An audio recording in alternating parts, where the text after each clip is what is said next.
अस्सलाम वालेकुम, this is me Asif here. Welcome to another blog, welcome to my YouTube channel. कैसे हो आप सब? होप्स हो के जहाँ होंगे, जिसके साथ होंगे, खुशबाश होंगे। सो मेरा न्यू ब्लॉग में आपका वेलकम है। सो आज की वीडियो, जैसा कि आपको टाइटल देख के पता चल रहा होगा, क्वेश्चन आंसर्स पे है। मैंने एक पोल डाला था इंस्टाग्राम पे भी, और यहाँ पे भी आप लोगों ने कमेंट्स में काफ़ी क्वेश्चंस पूछे हैं। सो आज मैं सारे क्वेश्चंस कवर करने की कोशिश करूँगी और आंसर देने की कोशिश करूँगी, ठीक है। इंस्टाग्राम पे भी काफ़ी क्वेश्चंस आए हुए थे, तो मैं कोशिश करूँगी सब के जितने लोगों ने क्वेश्चंस पूछे हैं सबके मैं आंसर दे सकूँ। ओके, सो स्टार्ट करते हैं। सबसे पहले जो बहुत ज़्यादा क्वेश्चन पूछा जाता है, इसका आंसर मैं बहुत दफ़ा कमेंट्स में भी दे चुकी हूँ। जो क्वेश्चन मुझसे सबसे ज़्यादा पूछा जाता है वो बेबीज़ के बारे में पूछा जाता है, ट्रिपलेट्स बेबीज़ के बारे में, कि सिस्टर ये IVF बेबीज़ हैं, मेडिसिन से हैं, या आप कौन सा वजीफ़ा करती थी, कौन सी मेडिसिन ली, ये वो। सो इसका आंसर मैं करना चाहती हूँ। लास्ट वीडियो में भी मैंने किया था, लेकिन लोग मोस्टली पूछते रहते हैं, हर वीडियो के नीचे मुझे ये वाले कमेंट्स आए हुए होते हैं। सो मैं बताना चाहती हूँ कि अल्हम्दुलिल्लाह ये IVF बेबीज़ नहीं है, किसी मेडिसिन से नहीं है, नेचुरली हैं, अल्लाह पाक के करम की वजह से हैं। और अल्लाह पाक का करम है कि अल्लाह पाक ने हमें इतनी प्यारी औलाद से नवाजा, वो भी 3 बेबीज़ से। सो और तीनों माशाल्लाह सेहतमंद हैं और तीनों माशाल्लाह से ठीक हैं। तो ये किसी इलाज से नहीं हुए, किसी मेडिसिन से नहीं हुए, किसी IVF से नहीं, किसी वजीफ़े से नहीं। और हम गुनहगार बंदे, अल्लाह पाक ने करम किया और ये अल्लाह पाक की देन होती है। जो औलाद होती है, अल्लाह पाक जितने बे औलाद जोड़े हैं, अल्लाह पाक उनको नेक साला औलाद अता करे, जितने मुझे देख रहे हैं। सो ये वाला क्वेश्चन मैंने क्लियर कर दिया। और आपने पूछा हुआ था कि बेबीज़ जो हैं जब हुए तो ये NICU में रहे थे। जी बिल्कुल, क्योंकि ये टाइम से पहले डिलीवर हुए थे, तो इस वजह से ये NICU में रहे थे।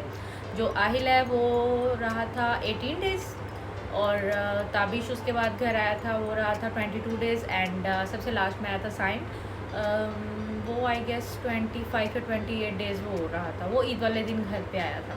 और मैं जो हूँ, मैं हॉस्पिटल में तकरीबन 13 डेज़ तक थी। सबसे ज़्यादा पूछा जाता है, सबसे ज़्यादा वो ये है कि सिस्टर आपने वेट लॉस कैसे किया, अपनी डाइट का बता दें, कुछ कर दे, अपनी डाइट का राज बता दें, स्मार्टनेस का राज बता दें। तो मैं आज आपको बताती हूँ कि ऐसा मैंने कुछ भी नहीं किया।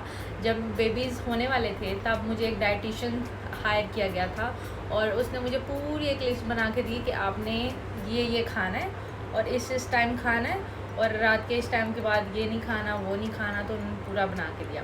और पराठे बिल्कुल नहीं खाने, ब्राउन ब्रेड खानी है, और ऐसे सब कुछ। बट मैंने कोई डाइट फॉलो नहीं की। मैं हमेशा अपने पराठे खाती थी सुबह के टाइम, और मतलब थोड़ा सा खाती थी, इतना ज़्यादा नहीं, जब बेबीज़ भी होने वाले थे। क्योंकि डॉक्टर्स कहते हैं, हमारे पाकिस्तान में मिथ है कि जब बेबीज़ होने वाले हो तो आप खाते जाओ, वो फैट आपको चढ़ता जाता है, बेबीज़ को नहीं लगता, बेबीज़ छोटा सा ही पैदा होता है। सो वहाँ पे इटली में ये कॉन्सेप्ट नहीं है। वो कहते हैं इतना ही खाओ जितना आपने अपना पेट भरना है, और बेबी जो है वो अपनी खुराक ले लेगा।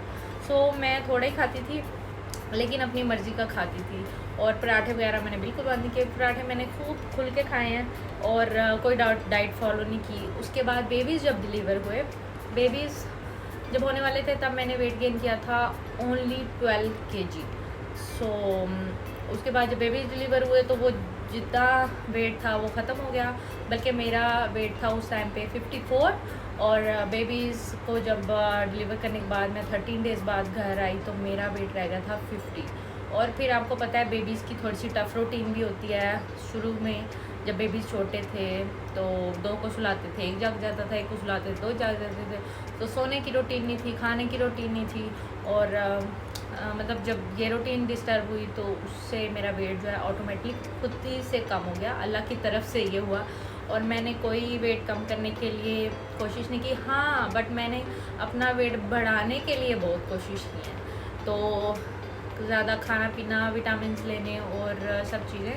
तो मेरा शायद कुछ लोगों के बॉडी ऐसी इस टाइप की होती है कि उनको ज़्यादा अगर कुछ खा भी लो तो इतना ज़्यादा नहीं लगता है। और कुछ बॉडीज़ ऐसी होती हैं जिनको आप कुछ भी ना खाओ, आप सिर्फ हवा पानी आपके लिए बहुत होती है और आप मोटे हो जाते हो।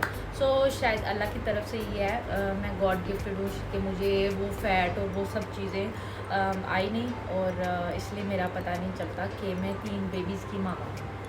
सो अपने चलते हैं नेक्स्ट क्वेश्चन की तरफ क्योंकि कुछ क्वेश्चन जो है वो मुझे ज़ुबानी याद है, बाकी जो क्वेश्चन नहीं याद है वो मैं देख के आपको उनके आंसर करती हूँ। अच्छा, जो नेक्स्ट क्वेश्चन था, आपने पूछा था कि तीनों बेबीज़ में आपको कैसे पता चलता है कि कौन सा बेबी कैसा है। देखो, माँ को और घर वालों को पता होता है कि सेम शक्ल नहीं है, क्योंकि आइडेंटिकल बेबीज़ नहीं है। पता नहीं क्यों बाहर वालों को लगता है कि आइडेंटिकल है, लेकिन हमको सेम नहीं लगते, तो इसलिए हमको पहचान हो जाती है, घर वालों को, मुझे हो जाती है पहचान कि कौन सा बेबी कौन सा है। जब आप इनके साथ 1-2 दिन रहते हो तो आपको ऑटोमेटिकली अंदाज़ा हो जाता है कि कौन सा बेबी कैसा है, ठीक है। तो सबसे बड़ा बेबी जो है हमारा वो है आहिल, क्योंकि आहिल पहले इस दुनिया में आया, बेशक 1 मिनट पहले आया।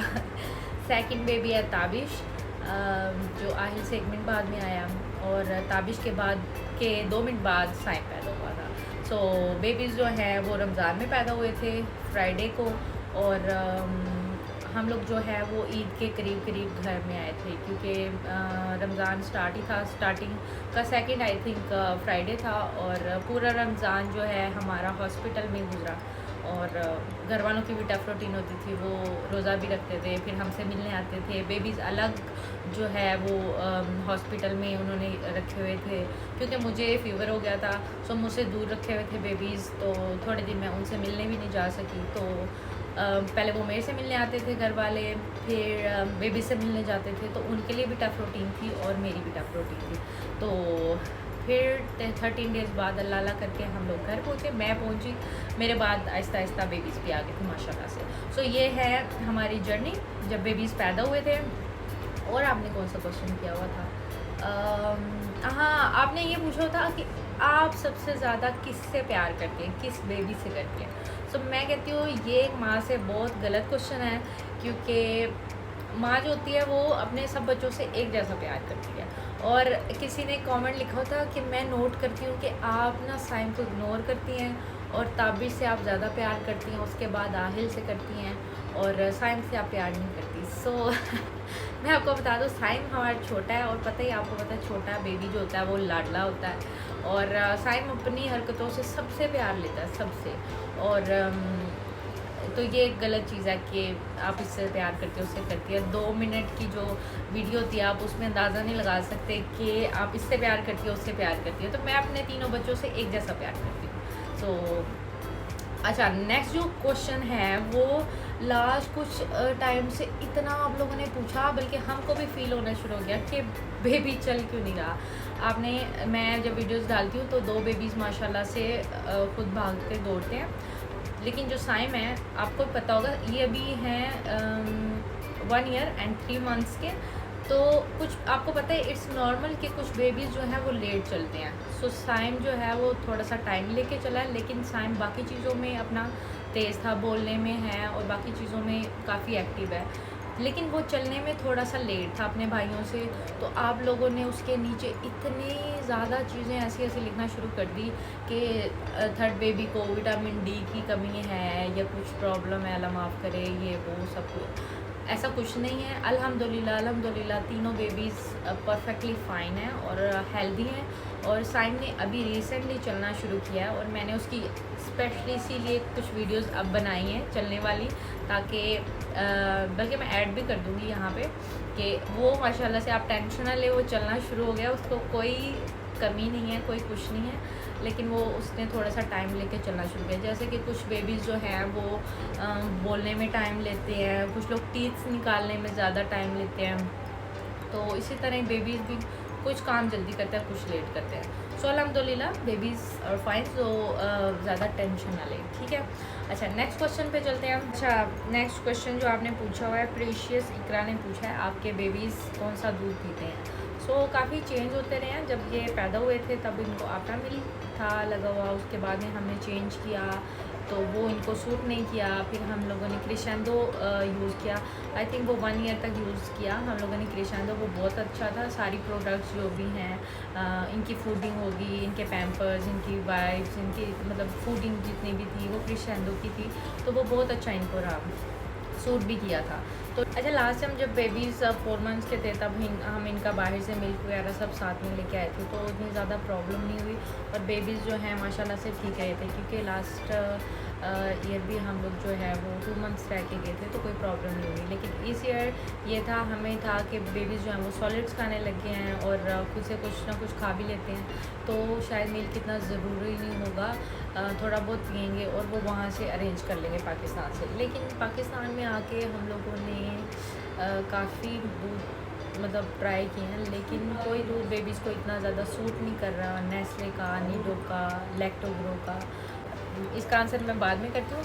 अभी जनाब मिस्टर आए हैं हमारे, तो अस्सलाम वालेकुम। जुमा पढ़ने के बाद आ चुके हैं। नहीं, कैसे हैं सब? खैरियत से हैं सब? ठीक है। तो एक क्वेश्चन जो है, क्वेश्चन आंसर वाली वीडियो मैं बना रही हूँ, तो एक क्वेश्चन इनसे रिलेटेड था, तो इन्हीं से पूछ लेते हैं। बहुत से लोगों ने पूछा होता कि आसिफ भाई क्या जॉब करते हैं, क्या काम करते हैं, और वो और आप बता दो क्या काम क्या करते हैं? चर्च बेचते हैं।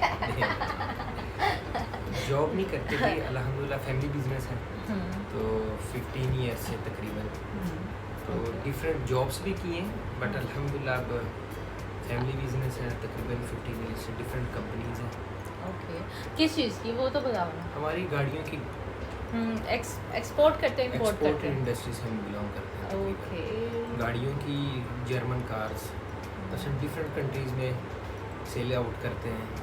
वो बेसिकली हमारा काम इटली में है। बोलोनिया से हम बिलोंग करते हैं और पूरी फैमिली इसी बिजनेस में इन्वॉल्व है। सारे यही काम करते हैं। और अभी बेबी सोए हुए थे तो मैंने कहा वीडियो बना लूँ, और बेबीज माशाल्लाह से जाग गए हैं। अच्छा, आप लोगों ने एक और कमेंट किया हुआ था कि आपके ब्लॉग में आपकी छोटी देवरानी क्यों नहीं आ रही हैं। सो रीज़न ये है कि वो हैं इटली में, हम लोग हैं पाकिस्तान में, इस वजह से वो ब्लॉग में आजकल मेरे नहीं आ रही हैं। तो जब हम इटली जाएंगे फिर इंशाल्लाह वो आपको दिखाई देंगी, क्योंकि अभी उनके पेपर वर्क हो रहा है वहाँ पे। तो जब उनका पेपर वर्क हो जाएगा तो फिर हम साथ में ट्रैवल किया करेंगे। सो मेरी छोटी देवरानी जिनका नाम है तहरीम, और आप उनका पूछ रहे थे, सो मैंने बता दिया। अच्छा, नेक्स्ट कौन सा आप पूछ रहे थे आसिफ? नेक्स्ट कौन सा था? कौन सा था? के घर में कौन कौन होता है? हाँ, आपने पूछा था कि फैमिली में कौन कौन है। वैसे तो जिन्होंने मेरे पिछले व्लॉग देखे होंगे उनको सारी फैमिली का पता ही है, क्योंकि मैंने इंट्रोड्यूस करवाया हुआ है। और टिकटॉक पे भी मैंने काफ़ी वीडियोस डाली थी, क्योंकि मेरा टिकटॉक का अकाउंट जो है वो सस्पेंडेड है अभी, तो इस वजह से वो वीडियोस आपको दिख नहीं रही होंगी। तो मैं दोबारा से बता दूँ कि फैमिली में आसिफ आप बता दो ये कि 4 ब्रदर है आप लोग और 1 सिस्टर है, ठीक है। बेबीज़ की एक ही पुप्पो है और बेबीज़ के एक ताया है और 2 चाचू हैं। तो सबकी शादियां हो चुकी हैं माशाल्लाह से, और मीन के मेरी 2 देवरानियाँ हैं और मेरी 1 जेठानी है, जो कि सारे वहीं पर सारे इटली में सेटल होते हैं, और सारे हम लोग इटली में होते हैं, और बेसिकली लाहौर में होते हैं। ये भी क्वेश्चन आया हुआ था कि मुझे समझ नहीं आ रही आप लाहौर से हैं, पिंडी से हैं, या आप पिंडी जो है वो हमारा आबाई इलाका है। आबाई इलाका ठीक है, आबाई इलाका बिलोंग हम पिंडी से करते हैं। मेरी परवरिश मसलन पिंडी की है, पैदाइश जहाँ से आसिफ बिलोंग करते हैं ना, मैं भी वहीं से बिलोंग करती हूँ। मतलब हम लोगों के घर पास नहीं थे, तो उसी एरिया से बिलोंग करते हैं, और शादी भी हमारी एक साथ हो गई। तो हम जब अपने आबाई इलाके में जाते हैं तो वो इनका भी इलाका है, वो हमारा भी इलाका है। बेसिकली हम लाहौर में होते हैं, लाहौर में, फिर ये बाद में आके सेटल हुए लाहौर बैरिया टाउन में, और शादी मेरी लाहौर में हुई थी। मतलब जब ये सेटल हो गए लाहौर में तो फिर मेरी शादी हुई लाहौर में, और फिर मैं शादी के 1 साल बाद मैं चली गई इटली में। तो ये सारे लोग इटली में होते हैं, पाकिस्तान सिर्फ वेकेशंस के लिए आते हैं।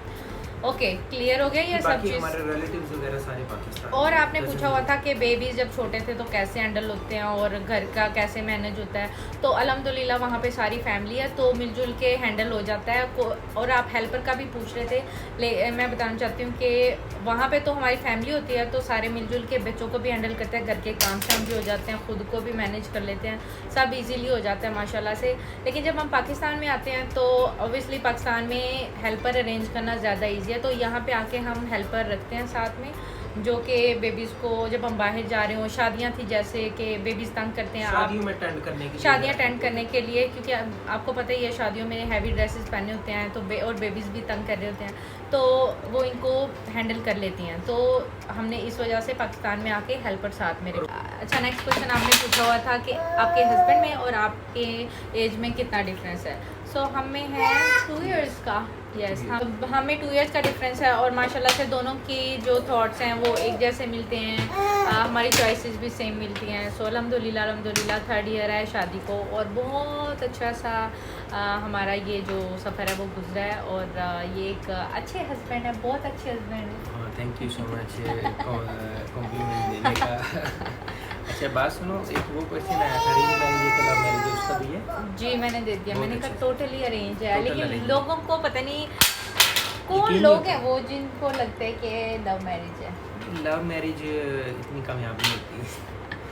अरेंज के बाद लव हो जाए वो हाँ ज़्यादा वो ही ज़्यादा मतलब अच्छे से गुजर जाती है लाइफ, लेकिन जो टोटल लव होता है वो फिर आपके घर वाले भी कहते हैं भी लव किया था खुद ही संभालो, जो मसले मसाइल हैं करो।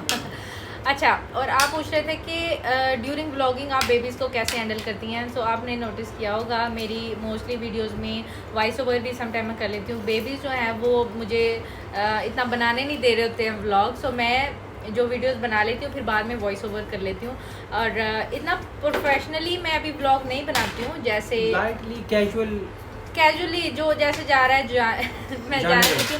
इतना एडिटिंग पे भी इतना ज़्यादा भी फोकस नहीं है मेरा, क्योंकि आपको पता है ये चीज़ें टाइम मांगती हैं और मेरे पास अभी उस तरह से टाइम नहीं निकल पाता है। मैं बेबीज़ को सुला के फिर जितना टाइम मिलता है उसमें एडिट कर लेती हूँ, लेकिन फिर भी थोड़ी बहुत एडिटिंग में टाइम चला जाता है, फिर भी आपको चाहिए होता है टाइम। सो साइम आप मुझे व्लॉग नहीं बनाने दे रहे, तो फिर अगर कोई आपको मिस्टेक या कुछ ऐसा वैसा लगे ब्लॉग में तो जाने दिया करें, चिल मारा करें, मैं भी इजी ब्लॉग बना लेती हूँ। सो नेक्स्ट कौन सा था क्वेश्चन? नेक्स्ट क्वेश्चन ही था, एक कमेंट आया हुआ था वो ना हाँ हमारे मुझे याद नहीं है कि आप माशाल्लाह इतने रिच हैं या आपके हस्बैंड इतने रिच हैं, आपको व्लॉग की इनकम की क्या ज़रूरत है। अच्छा फर्स्ट ऑफ ऑल व्लॉगिंग इंसान इनकम के लिए नहीं करता। किसी ने भी अगर व्लॉगिंग शुरू करनी है, आप देखें माशाल्लाह बड़े बड़े बिजनेस टाइकून व्लॉगिंग करते हैं, आप अमेरिकन को फॉलो करें, पैसों के लिए नहीं करते, तो ऐसे शौक भी होता है। और शौक नहीं होता, बेसिकली ये है कि आप अपना दिन आपने कैसे स्पेंड किया, आप शेयर करना जैसे आपके रिलेटिव्स हैं उनसे शेयर करते हैं, आप यूट्यूब की फैमिली से शेयर करते हैं, तो लोग आपको देखते हैं, जिनको अच्छा लगता है वो अच्छे कमेंट करते हैं। तो इनकम को माइंड से निकाल के व्लॉगिंग करें और इनकम को माइंड से निकाल के अगर व्लॉगिंग देखें। तो काफ़ी लोगों का क्वेश्चन होता है इनकम, तो इनकम बाद में आती है अल्हम्दुलिल्लाह। मेरे ख्याल में काफ़ी लोग, जिन लोगों को मैं फॉलो करता हूँ, बल्कि जिन लोगों की मैं डॉक्यूमेंट्रीज वगैरह देखता हूँ, तो उनकी वो इनकम आई थिंक मैटर भी नहीं करती, 1% भी नहीं है। ठीक है, वो अल्हम्दुलिल्लाह फैमिली पहले स्टेबल होती है बहुत ज़्यादा, तो इनकम का कोई कॉन्सेप्ट नहीं है। अच्छा जी, तो नेक्स्ट क्वेश्चन आपने पूछा हुआ था सिस्टर आपकी बर्थडे कब होती है। सो मेरी बर्थडे होती है 1 जनवरी को, जब पूरे मुल्क में जो है वो न्यू ईयर सेलिब्रेट हो रहा होता है। सो मेरी साथ में बर्थडे सेलिब्रेट होती है।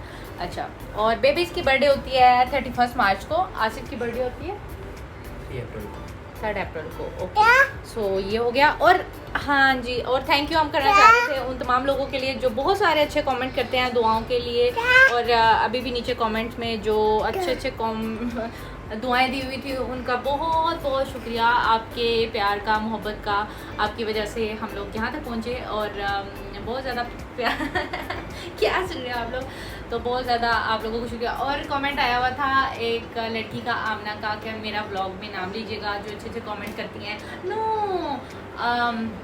आमना एंड सेकंड कौन थी, आलिया, मेरा नाम ले लिया, तो मैंने आप दोनों का नाम ले लिया। होप सो कि आपको अच्छा लगे। और नहीं बेबी लड़ते नहीं है ना, नो नो नो नो। चलिए जी, मेरे ख्याल से वीडियो जो है वो बहुत लेंथी हो गई है, तो इसको पोस्ट भी करना है, तो बेबीज़ जो है वो थोड़े से सेंटी भी हो रहे हैं, तो चलते हैं फिर अपने ब्लॉग को करते हैं यहीं पे ख़त्म। होप्स हो कि आपको मेरा ये क्वेश्चन आंसर वाला सेशन अच्छा लगा होगा। अच्छा लगा होगा तो लाइक कमेंट शेयर ज़रूर कीजिएगा, सब्सक्राइब कीजिएगा, बेल आइकन को जरूर प्रेस कर दीजिएगा ताकि आगे आने वाली वीडियोज़ आपको मिल सकें। और होप्स हो कि आपको ये वाली वीडियो भी अच्छी लगी होगी। अगर कोई कमी बेशी हुई तो आप नीचे कमेंट में लिख सकते हो, और अगली वीडियो आप किस पे चाहते हो वो भी आप नीचे कमेंट में मुझे मेंशन कर सकते हो। सो फिर चलते हैं, लेट्स गो, एंड मेरी तरफ से टाटा बाय बाय एंड अल्लाह के बाद।